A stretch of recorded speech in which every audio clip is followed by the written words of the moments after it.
这场市府结合富邦联手南台科技大学，专门为长辈来设计园游会，都希望歌舞时代拢行出户外活动。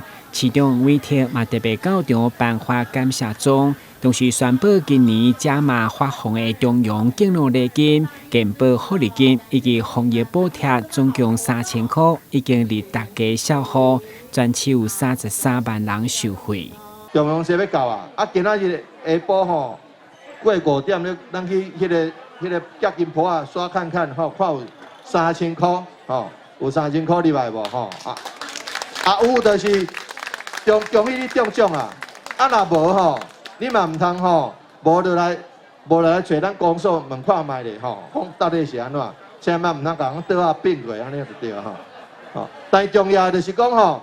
即摆人搁敲电话讲哦，你即摆汇款哦，汇了唔对吼，你还过来退现，迄拢诈骗集团的吼，迄个电话就莫甲接就对啊啦吼。所以吼，即个市府回复你就是回复你，你伫个隔音坡啊，你伫手的上实在，第一落地啊上少就对啊。